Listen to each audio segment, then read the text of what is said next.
우리는 계속해서 예레미야 말씀을 읽고 묵상하고 있습니다. 지금까지 이스라엘 주변 이 민족들이 받을 심판에 대하여 우리는 살펴보았습니다. 이들이 하나님께 심판받았던 이유는 두 가지였습니다. 하나는 교만 때문이었고 또 다른 하나는 우상 숭배 때문이었습니다. 모압은 금오서 신을, 암몬은 말감 신을 섬겼고 에돔은 지리적으로 유리함, 즉 높은 곳에 산다는 것에 대하여 자랑하였습니다. 다메섹, 게달, 하솔은 편안함, 안일함에 빠져 있었고 엘람은 오직 자신들의 힘을 믿고 자랑하며 교만하였습니다. 하나님께서 이들을 심판하시는데 주로 사용했던 나라가 바벨론이었습니다. 그런데 이제부터는 그 바벨론이 심판을 당할 차례가 된 것입니다. 바벨론의 심판에 대해서 성경은 아주 길게 구체적으로 상세하게 기록하고 있습니다. 그 이유가 무엇이겠습니까? 이 시대에 바벨론 같은 사람, 나라, 민족들이 많이 있기 때문입니다. 오늘 성경에서 말하는 것이 우리하고 전혀 상관없는 것이 아닙니다. 우리가 말씀을 읽고 묵상할 때마다 하나님, 내 속에 이런 바벨론의 모습은 없는지를 돌아보셔야 됩니다. 그리고 성령님께서 우리 가운데 말할 수 없는 탄식으로 회개케 하실 때에는 회개해야 됩니다. 그 죄가 생각나지 않으면 성령님, 혹시라도 하나님과 나 사이에 가로막고 있는 죄가 있다고 한다면 생각나게 해주시고 회개하게 해주세요. 성령님께 여쭈어봐야 됩니다. 그럼 성령님이 생각나게 해주실 것이고 또 생각나게 해주실 뿐만 아니라 그 말씀 앞에 내가 순종하고 결단할 수 있는 용기도 필요합니다. 성령님은 우리로 하여금 죄를 다 끊어버릴 수 있는 은혜도 주시고 그리고 또 죄를 다시 범하지 않을 능력도 공급해 주시는 분이심을 믿으시기를 바랍니다. 자, 추운 겨울날 이 공사장에서 모닥불을 피우는 광경을 우리는 종종 목격할 수가 있습니다. 모닥불을 피울 때에는 이 긴 막대기를 가지고 불이 잘 타오르도록 나무 토막들을 이리 뒤척이고 저리 뒤척입니다. 그리고 불이 다 꺼질 무렵이나 그리고 불을 피우던 사람이 그 자리를 떠나게 될 때는 어떻게 합니까? 손에 들고 있던 막대기를 불 속에다가 휙 던져버립니다. 바벨론은 이처럼 하나님의 손에 붙들린 막대기에 불과하였습니다. 이제 그 불쏘시기로 사용되었던 그 막대기가 불 속에 던져질 때가 온 것입니다. 당시에 바벨론이 망하게 될 것이라고 생각했던 사람은 아무도 없었습니다. 왜냐하면 바벨론은 너무나도 강대한 국가였기 때문입니다. 바벨론 사람들도 바벨론의 영광이 영원할 줄로 그렇게 생각했습니다. 그런데 우리가 꼭 알아야 될 사실은 이 세상에는 결단코 영원한 것은 없다라는 것입니다. 인생은 일장춘몽일 뿐이며 다 한순간입니다. 그렇다면 오늘 우리는 지난 시간에 이어서 세상을 살아가는 그리스도인들에게 정말 의미 있고 가치 있는 인생은 무엇일까를 한번 생각해 보면 좋겠습니다. 우리의 인생은 단 한 번밖에 없습니다. 그리고 우리의 남아있는 삶의 시간이 과연 얼마가 될지 우리는 알 수도 없습니다. 만일 오늘 밤에 하나님이 우리의 생명을 부르신다고 한다면 나는 과연 어떤 모습으로 어떤 삶의 열매를 가지고 하나님 앞에 설 수 있을까? 그것을 함께 고민해 보자라는 것입니다. 그리고 말씀 앞에 우리가 새로운 용기와 결단으로 한번 순종해 보자라는 것입니다. 자, 먼저 바벨론의 실제 그리고 허상에 대해서 한번 살펴보도록 하겠습니다. 23절 말씀 같이 읽습니다. 온 세계의 망치가 어찌 그리 꺾여 부서졌는고 바벨론이 어찌 그리 나라들 가운데에 황무지가 되었는고. 아멘. 하나님은 고대 이 바벨론 제국을 일컬어서 온 세계의 망치라고 부르고 계십니다. 이 망치는 주위의 나라들을 두들겨 부수는 그런 도구라는 뜻입니다. 근데 그 망치가 부서지고 꺾이게 되는 이때가 오게 된 것입니다. 오늘 본문 말씀은 바벨론이 장차 어떻게 멸망하게 될 것인지를 아주 구체적으로 우리에게 말씀하고 있습니다. 여기서 우리는 바벨론의 실체, 곧 허상이 무엇인지를 알아야 됩니다. 바벨론의 멸망을 통하여 우리가 받을 수 있는 교훈, 그것이 무엇이 있겠습니까? 자, 두 가지가 있는데요. 첫 번째가 두 가지 올무를 조심하라입니다. 하나님은 바벨론을 꺾여 부서진 망치라고 부르면서 하나님이 만드신 그 올무에 걸렸다라고 말씀하고 있습니다. 24절 말씀 같이 한번 읽어볼까요? 바벨론아, 내가 너를 잡으려고 올무를 놓았더니 네가 깨닫지 못하여 걸렸고 내가 여호와와 싸웠으므로 발각되어 잡혔도다. 아멘. 여기 말하는 올무는 바벨론 사람들이 가졌던 자만심, 교만을 두고 하시는 말씀입니다. 바벨론 사람들은 이 세상에서 최강의 나라가 되었습니다. 그리고 이런 자부심은 천년의 역사를 자랑했던 애굽을 정복하였고, 그리고 또 이 세상의 최고의 신으로 생각했던 하나님이 다스리시는 그 예루살렘 성전을 정복하고 불태워 버렸습니다.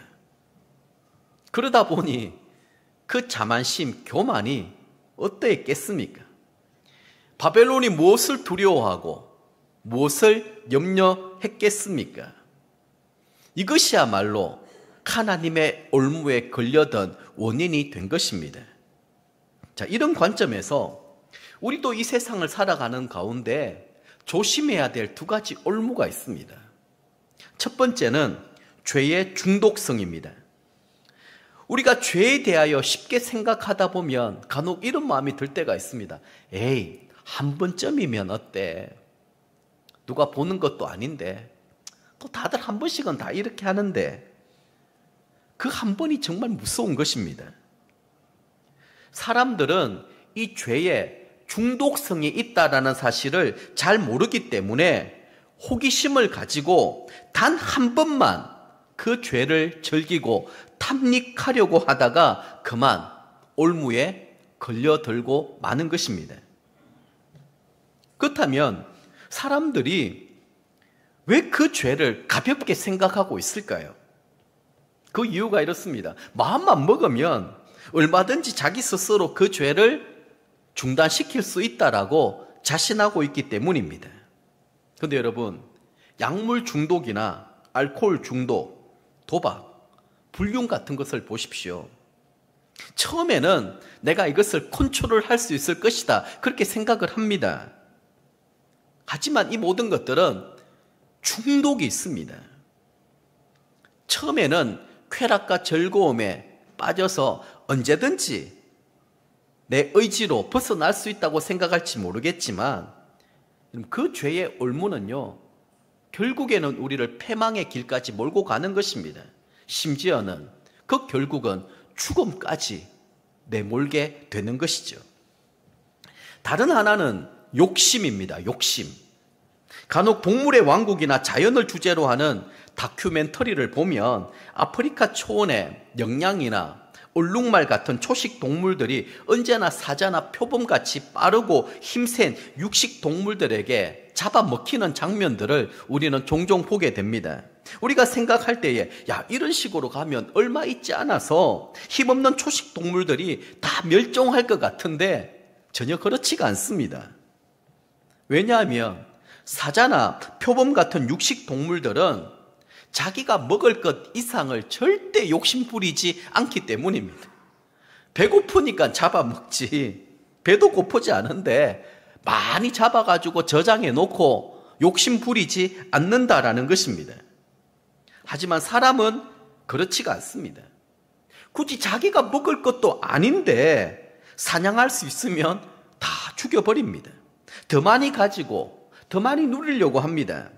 그러다 보니까 나중에는 자기 자신이 먹을 것조차도 다 없어져 버리는 것입니다. 오죽하면 하나님께서 출애굽을 했던 이스라엘 백성들에게 하늘의 만나를 먹여주시지 않습니까? 이 사람들이 욕심을 가지는 거예요. 골고루 나눠 먹으면 충분히 먹을 수 있는 양식인데 집에다가 쟁여놓기 시작합니다. 그래서 하나님께서 그것을 쟁여놓지 못하게 만들었습니다. 부패하고 습게 만들어 버렸습니다. 왜 그럴까요? 하나님은 우리 인간의 타락한 본성 가운데 이 욕심을 너무나 잘 알고 계셨기 때문입니다.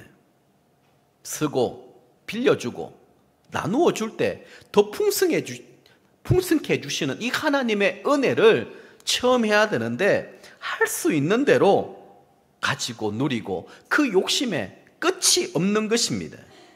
그래서 인간은 자기 스스로 욕심을 절제할 수 있을 때 가장 아름답고 의미가 있는 것입니다. 만약 사람이 자기 스스로 욕망을 조절하지 못하게 되면 앞에 얘기했던 이 짐승보다 훨씬 더 위험한 존재가 될 수 있다라는 것입니다. 자, 두 번째는 전능하신 구원자 하나님을 의지하는 것입니다. 이제 바벨론을 향한 하나님의 심판이 임박하였는데 문제는 지금 바벨론이 이스라엘을 놓아주려고 하지 않는 것입니다. 33절 34절 말씀 같이 한번 읽겠습니다. 만군의 여호와께서 이와 같이 말씀하시니라. 이스라엘 자손과 유다 자손이 함께 학대를 받는도다. 그들을 사로잡은 자는 다 그들을 붙들고 놓아주지 아니하리라. 그들의 구원자는 강하니 그의 이름은 만군의 여호와라. 반드시 그들 때문에 싸우시리니 그 땅에 평안함을 주고 바벨론 주민은 불안하게 하리라. 아멘. 자, 이 상황을 보면 마치 출애굽 때하고 좀 연상이 되지 않습니까? 애굽 왕 바로는 이스라엘 자손들을 끝까지 붙들고 놓아주지 않았습니다. 하나님이 10가지 재앙을 내렸을 때야 비로소 항복하고 다 내어주지 않았습니까? 마찬가지로 이 바벨론도 이스라엘을 꼭 붙들고 놓아주려고 하지 않는 것입니다. 그런데 오늘 본문 34절 말씀을 보면 하나님은 이스라엘의 구원자시고 전능하신 분으로, 강한 분으로 그렇게 말씀해 주고 있습니다. 아무리 바벨론의 느부갓네살 왕이 크고 두렵다 할지라도 여러분, 하나님과 비교할 수 있겠습니까? 바로의 왕도 꼼짝을 못했는데 하나님께서 말씀하시면 하나님의 것에서 빼앗을 자가 없고 하나님이 말씀하시면 내어놓지 못할 자도 없는 것입니다. 자, 오늘 본문에 하나님께서는 구원자라고 얘기를 하고 있습니다. 그들의 구원자는 강하니 그의 이름은 만군의 여호와라. 자, 이게 구원자라는 말은 히브리어로 고엘이라고 하는 단어를 사용합니다. 아마 고엘 한번 들어보셨으리라 생각을 하는데요. 이게 두 가지 의미가 있습니다. 하나는 복수자, 하나는 기업 물을 자입니다. 복수자라는 말은 한 사람이 억울한 죽음을 당하게 되었을 때 가까운 친척 중에 하나가 그 해친 사람에게 끝까지 찾아가서 대신 복수해 주는 것입니다. 그리고 기업 물을 자, 이 말은 친척 중에 어떤 과부가 완전히 망하게 되었을 때 그의 땅을 도로 사서 다시 회복시켜 주는 것을 말합니다. 아마 이 룻과 이 보아스의 관계를 통해서 우리는 알 수 있습니다. 아마 34절의 구원자는 후자의 의미가 더 강합니다. 예를 들면 어떤 사람이 빚을 많이 졌거나 전쟁 중에 포로가 되어서 먼 나라의 노예로 팔려가게 되었습니다. 그런데 친척 중에 한 사람이 찾아가서 거기에 대한 모든 대가, 돈을 지불해 주는 거예요.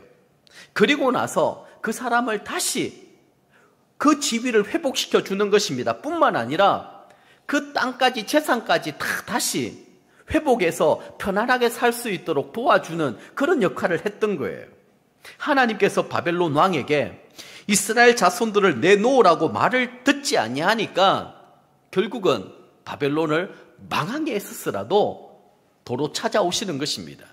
그리고 이스라엘을 다시 모든 것들을 회복시켜 주신다. 그래서 하나님은 그들의 구원자다. 그리고 강한 분이시다. 이렇게 말씀해 주고 있는 것입니다. 자, 그러면 이 세상에서 우리 그리스도인들의 삶의 방식이 무엇인가입니다. 거룩과 순종이라고 말할 수 있는데요. 여기서 우리가 주목하여 살펴볼 부분이 있습니다. 여러분, 유다와 바벨론이 멸망하게 된 공통점이 하나 있어요. 그게 뭐냐 하면 우상 숭배입니다. 자, 예레미야 50장 38절 말씀 한번 보십시오. 가뭄이 무리에 내려 그것을 말이리니 이는 그 땅이 조각한 신상의 땅이요 그들은 무서운 것을 보고 실성하였음이니라. 자, 이 구절을 공동 번역 성경에서는 이렇게 번역해 놓고 있습니다. 바빌론은 우상들의 천지, 험상궂은 우상들을 숨기다가 미쳐 버리리라. 여러분, 무당집을 한번 보셨습니까? 뭐 TV나 뭐 드라마 통해서 나오고 하는데 거기에 보면 오늘 본문에 표현되는 험상궂은 우상들, 그러니까 막 예술 작품처럼 아름답게 꾸며놓은 게 아니잖아요. 굉장히 사람을 두렵게 만들고 혼란스럽게 만들고 이상한 그런 것들, 아마 제정신으로는 거기에 있을 수 없는 그런 상황, 그걸 얘기합니다.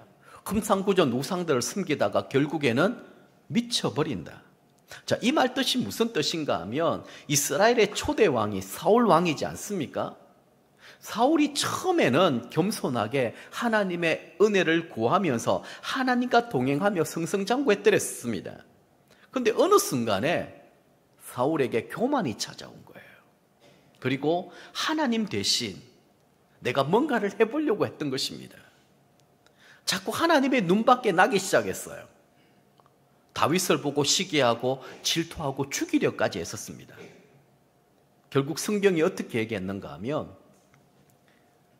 하나님의 신이 사울에게서 떠나서 악령이 그를 부리게 되었고 번뇌하게 되었다. 그렇게 성경 기록하고 있습니다. 여호와 신이 그를 떠나니 악령이 그를 부려 번뇌케 되었다. 매일 밤마다 잠을 못 자는 거예요. 험상궂은 그 우상이 그를 미쳐버리게 만든 거예요. 악령이 그를 지배하고 다스리고 있으니까 마음의 평안도 없고 두려움, 의심, 불안 막 이런 것들이 괴롭히기 시작을 하는 거예요. 그걸 지금 얘기하고 있는 것입니다. 지금 바벨론도 똑같은 상황이라는 거예요. 어쩌면 지금 우리 가운데도 이런 모습들이 있을 수 있습니다.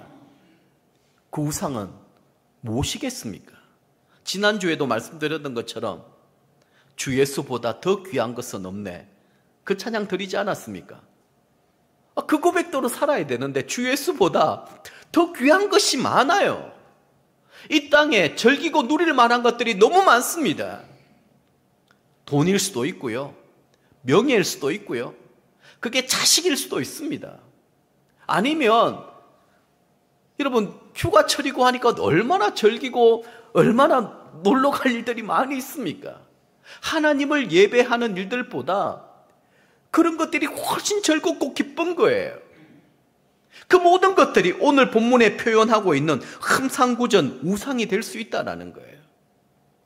그것을 섬기다가 하나님이 떠나버리니까 실성하여 미쳐버리는, 그게 지금 바벨론의 현 주소고 어쩌면 지금 이 시대에 잘못된 걸음을 걸어가고 있는 세상 사람들의 모든 모습일지도 모를 것 같습니다. 다들 황금 만능주의에 빠지고 만문주의에 사로잡혀가지고 돈이라면, 권력이라면 수단과 방법을 가리지 않는, 마치 제정신이 아니고 다 미쳐서 돌아가는 그런 것처럼 보이지 않습니까? 바벨론은 조각하여 만든 신상들을 숭배하고 미친 듯이 우상을 숨기던 땅이었습니다. 그래서 하나님은 더 이상 이들을 지켜볼 수가 없었던 것입니다. 그 땅에 가뭄을 내려서 물이 마르고 사람이 살 수 없는 황량한 땅으로 만들어 버렸습니다. 하나님은 이토록 우상 숭배를 싫어하십니다. 하나님은 우상 숭배하는 사람을 반드시 심판하십니다. 그래서 오늘 하나님, 혹시 내가 깨닫지 못하고 있는 험상궂은 그 우상이 내게는 없습니까? 기도해 보셔야 됩니다. 성령님, 그것 좀 생각나게 해주시고, 그것 좀 깨닫게 해주시고, 그것 좀 보게 해달라고. 성령님이 우리를 깨닫게 해주시면 회개하고 그것을 다 버려야 됩니다. 다 끊어내야 됩니다. 하나님의 백성은 이 세상을 살아가는 동안에 독특한 그들만의 삶의 방식이 있다라는 거예요. 그것을 거룩과 순종으로 표현할 수 있습니다. 자, 거룩이라는 말은 하나님의 백성들은 세상 사람들과 반드시 구별되어야 한다라는 것입니다. 달라야 된다라는 거예요. 한 번씩 제가 우리 성도님들하고 이런저런 얘기하다 보면 제가 좀 속상한 일들이 있잖아요. 그래서 같은 마음이니까 저도 화가 날 때가 있고 때때로는 미워하는 마음이 들 수도 있고 막 그렇지 않습니까? 그래서 조금 편한 마음에 그런 속내를 이렇게 얘기하다 보면 그렇게 얘기하시는 거예요. 목사님, 근데 목사님은 그러시면 안 되잖아요. 그럼 제가 머리를 한 대 맞는 느낌입니다. 그렇지. 내가 목사지. 목사니까 그러면 안 되겠지. 다시 한 번 더 깨닫고 그게 저는 성령님의 음성처럼 느껴지더라고요. 주님 잘못했습니다. 제가 또 실수하고 또 넘어졌네요. 주님 제가 목사라는 사실 잊지 않겠습니다. 여러분 이게 저만 적용됩니까? 장로님이 그러시면 안 되잖아요. 네. 권사님이 그러시면 안 되고요. 목자, 목녀님이 그러시면 안 되잖아요. 그렇게 받아들이셔야 됩니다. 세상 사람들이 볼 때에도 아니 교회 다닌다면서 교회 다니는 사람이 그러면 안 되지. 이게 구별됨입니다. 이게 거룩함입니다. 때때로 좀 억울하죠. 손해를 보죠. 그리고 좀 이 마음의 상처를 받을 때도 많이 있죠.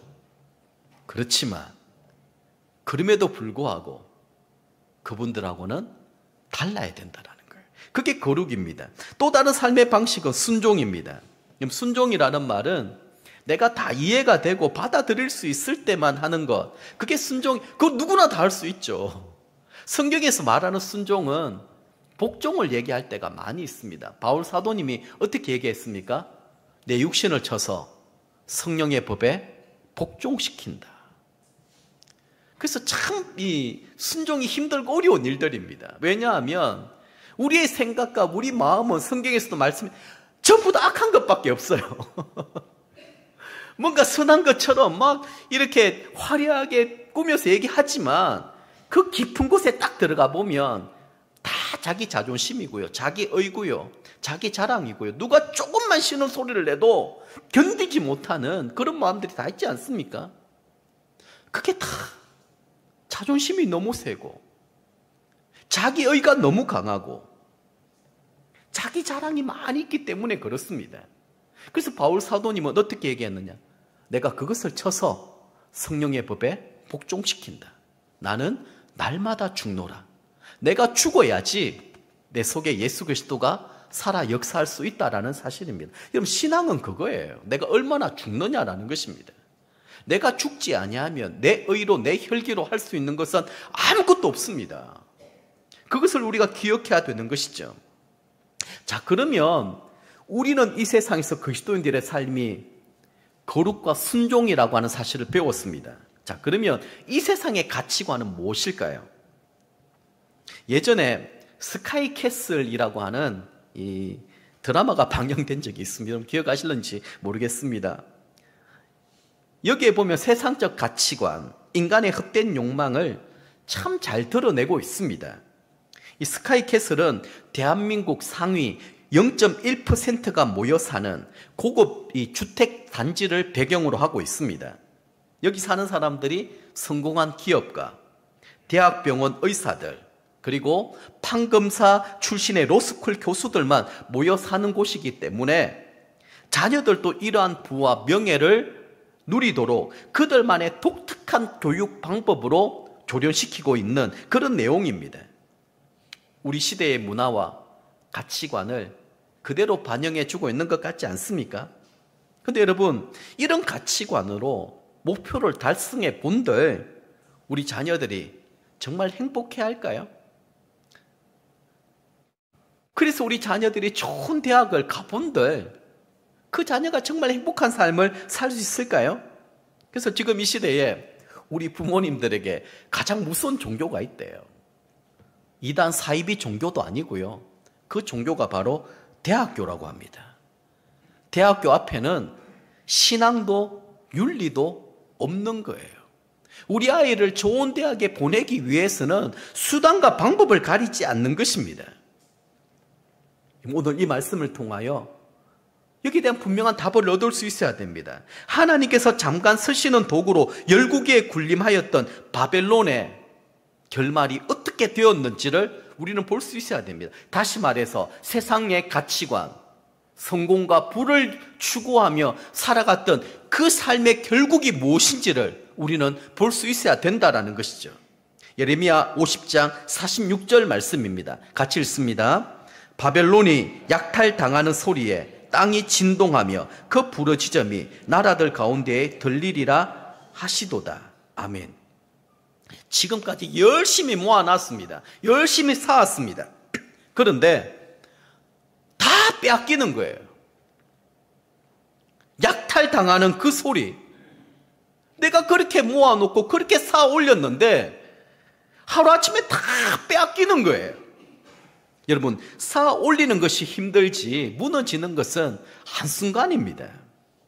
지금 우리가 누리고 있는 것 안정된 자리라고 생각하십니까? 여러분, 안정된 자리가 어디 있습니까? 내가 자랑하고 있는 재물, 권력도 결탄코 영원하지 않습니다. 지금 여러분들 다니고 있는 직장도 결코 안정된 자리가 아니잖아요. 내가 지금 꿈꾸고 있는 장밋빛 미래도 믿고 의지할 것이 못 됩니다. 아니, 내일 일을 내가 알 수 없는데 무슨 미래를 꿈꿀 수 있냐라는 것이죠. 다 메뚜기 한철이고요. 금방 우리 눈앞에 사라져 없어질 것들입니다. 성경뿐만 아니라 세상에서도 이 부분을 얘기하고 있어요. 여러분, 화무11홍이라고 하는 고사성어 한번 들어보셨죠? 한자어로 열흘 동안 붉은 꽃은 없다라는 것입니다. 이것은 아름다움이 영원하지 않다라는 것을 표현할 때 쓰이기도 합니다. 젊었을 때 예쁜 얼굴도 언젠가는 늙기 마련이고 인기가 많았던 연예인도 시간이 지나게 되면 잊혀지기 마련입니다. 그래서 지금 내가 좀 잘 나간다고 해서 우쭐거릴 필요가 없습니다. 지금 내가 좀 잘 안 된다고 해서 낙심하거나 위축될 필요도 없는 것입니다. 오직 하나님만이 우리의 소망 되시고 하나님의 나라만이 영원한 것입니다. 그래서 예수님께서도 이 세상의 가치관을 따라 살아가는 사람들, 스카이캐슬 가운데 그런 가치관과 그런 문화, 그런 목적 때문에 살아가는 사람들에게 이런 말씀을 주셨습니다. 누가복음 12장 19절 20절 말씀인데 같이 한번 읽어보겠습니다.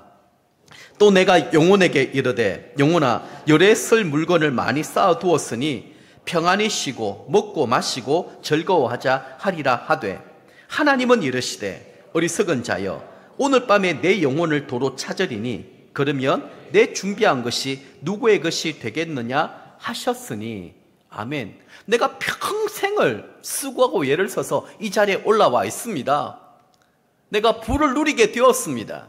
명예도 얻게 되었습니다. 이제 권력도 있습니다. 영원할 것처럼 생각이 듭니다. 이제는 편안히 쉬고 먹고 마시고 즐거워하자 그러고 있는데 하나님 그러시는 거예요. 아이고 어리석은 자여 오늘 밤에 내가 네 영혼을 도로 찾으면 지금 네가 평생 모았던 그 재물, 명예, 권력 그 다 누구의 것이 되겠느냐 그렇게 묻고 계시는 것입니다. 이게 성경적인 가르침입니다. 여러분 인생의 허무함을 제가 말씀드리려고 하는 것이 아닙니다. 아 그렇지 인생은 헛되고 헛되니 모든 게 헛되구나. 인생의 허무함을 지금 얘기하는 것이 아니고요. 우리가 하나님 나라를 준비하며 기다리며 살아가자라는 것입니다.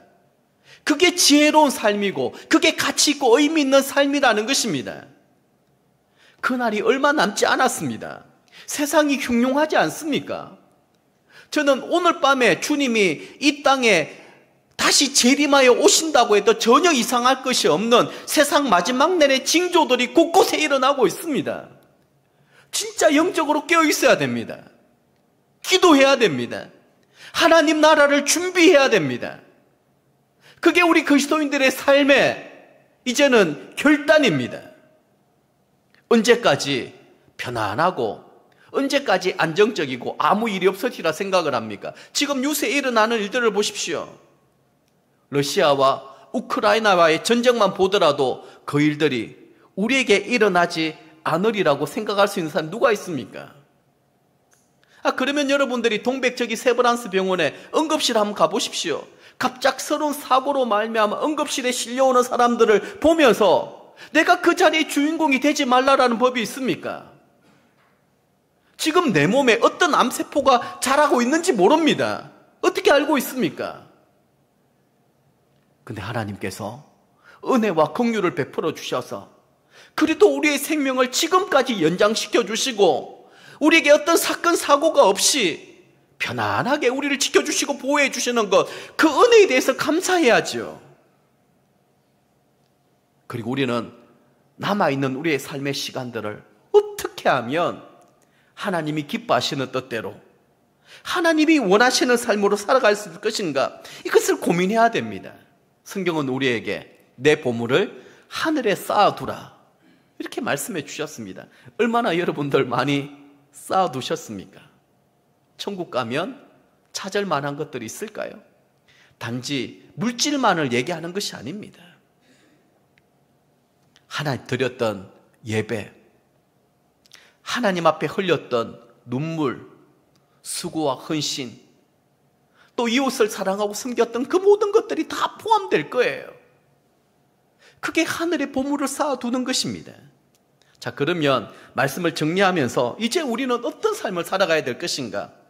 좀 구체적으로 여러분들에게 말씀을 드리도록 하겠습니다. 첫 번째는 바벨론의 망치가 아니라 하나님을 두려워하라입니다.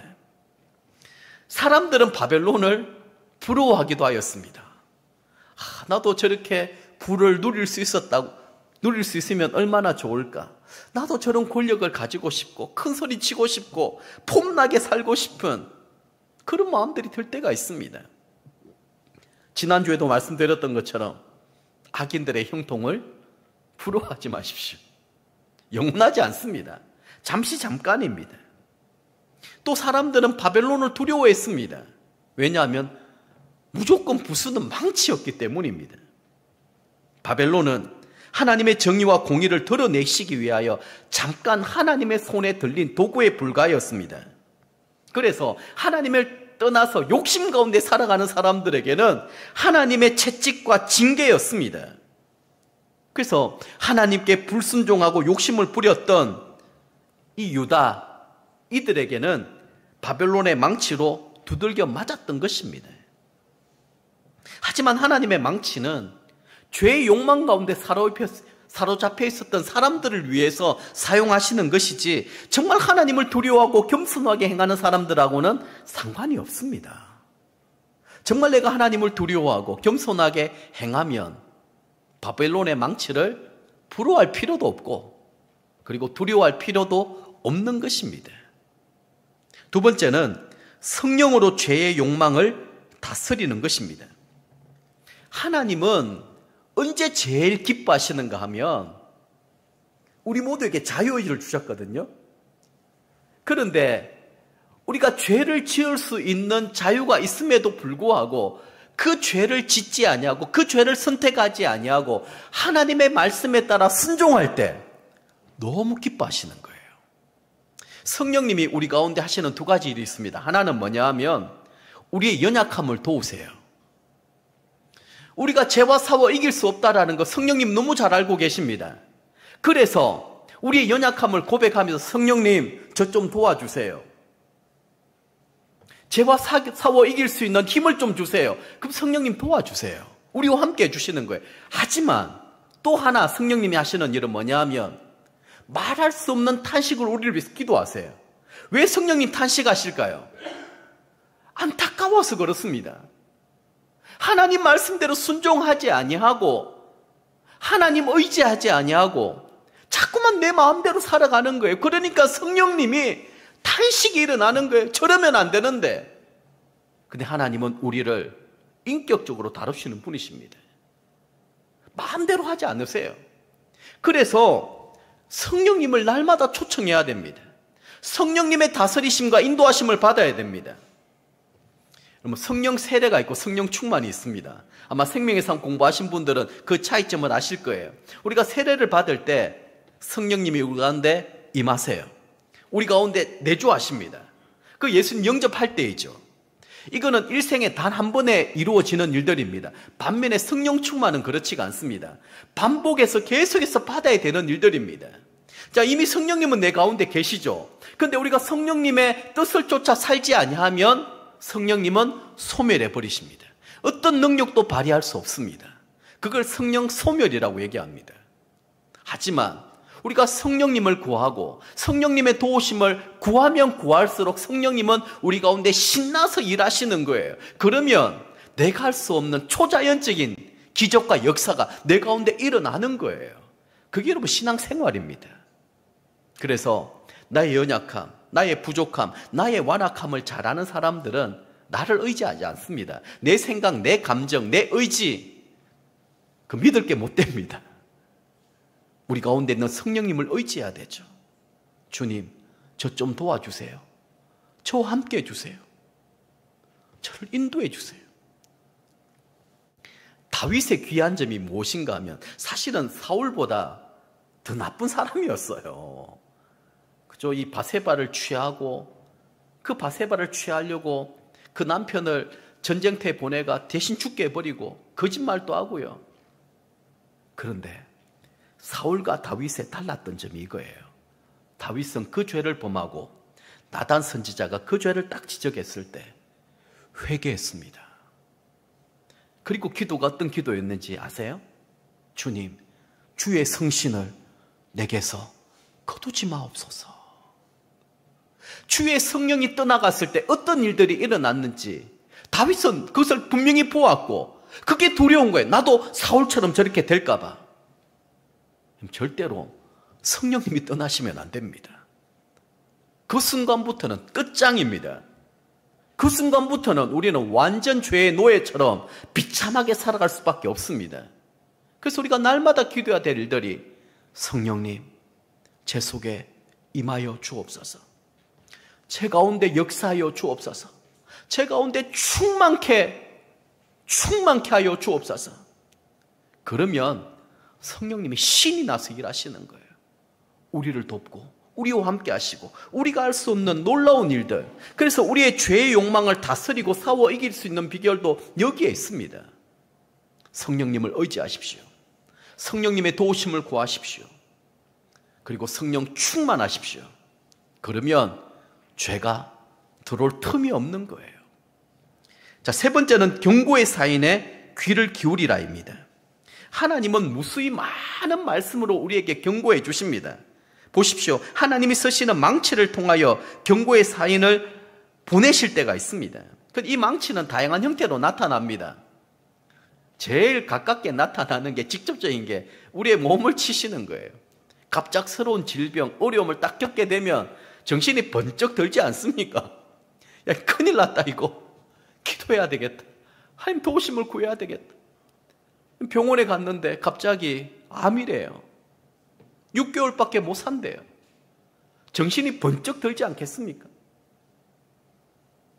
그런 일들입니다. 꼭 그것뿐만이 아니더라도 우리 가운데 내 몸을 치셔서 하나님 깨닫게 하시는 이런 일들이 있을 수 있고요. 또 주변 환경입니다. 기근이나 태풍이나 지진, 그리고 뭐 전쟁 이런 것들이 주변에 얼마나 많이 일어나고 있습니까? 간접적으로 이것을 보면서 나도 저렇게 될 수가 있겠구나. 하나님을 두려워해야 됩니다. 지금은 하나님께서 바다와 이 육지의 경계선을 모래사장으로 만들어 놓지 않았습니까? 그런데 쓰나미 현상이 일어나고 하면 그 경계가 허물어져 버리는 거예요. 그걸 보면서 인간의 죄악이 얼마나 무서운지를 알아야 됩니다. 그 죄의 결과가 얼마나 비참한 건지를 알아야 됩니다. 여러분, 지금 러시아와 우크라이나의 전쟁을 보면서 북한과 우리 가운데 이런 전쟁이 일어나지 말라라는 법이 어디에 있겠습니까? 제일 위험한 지금 상황, 형편 가운데 놓여 있는 것입니다. 그래도 하나님이 우리를 불쌍히 여겨주시고 긍휼히 여겨주셔서 서로 분노가 있고 미움이 있지만 하나님이 딱 붙들고 계시는 거예요. 그러니까 어느 누구도 지금 도발하지 않는 것입니다. 도발 조금 한다 할지라도 하나님이 막아주시는 거예요. 그것을 알아야 되는 것이죠. 이런 모든 상황들을 보면서 우리는 하나님이 내게 주시는 이 경고의 사인에 귀를 기울여야 되는 거예요. 그런데 앞에 바벨론을 보십시오. 교만해버리면 깨닫지 못합니다. 앞에 우리가 읽었죠. 교만하다 보니까 하나님의 심판인지 징계인지 이거를 깨닫는 마음조차 없어져 버리는 거예요. 교만한 사람은 자기가 제일 똑똑한 줄 알지만 사실 제일 어리석은 사람입니다. 그래서 우리 경고의 사인이 무엇인가를 들으셔야 돼요. 오늘 하나님 제게 주시는 경고가 무엇입니까? 우리 하나님은 우리를 사랑하시고 우리를 축복하시는 분이세요. 하나님은 어떻게 하든지 우리에게 복 주시기를 원하시는데 하나님과 우리 사이에 우상숭배, 교만, 죄가 가득하면 하나님 어떻게 하실 수가 없는 거예요. 그래서 오늘 이 시간에 우리 마음이 정결해야 됩니다. 정직해야 됩니다. 하나님과 나 사이에 가로막고 있는 모든 죄의 장벽들이 다 무너져 내리게 해주십시오. 그래서 우리는 하나님 앞에 기도해야 되는 것입니다. 하나님의 도우심을 구해야 되는 것이고 경고의 사인을 볼 수 있어야 되고 깨달을 수 있어야 되고 거기에 대해서 우리는 반응할 수 있어야 된다라는 거예요. 말씀을 맺도록 하겠습니다.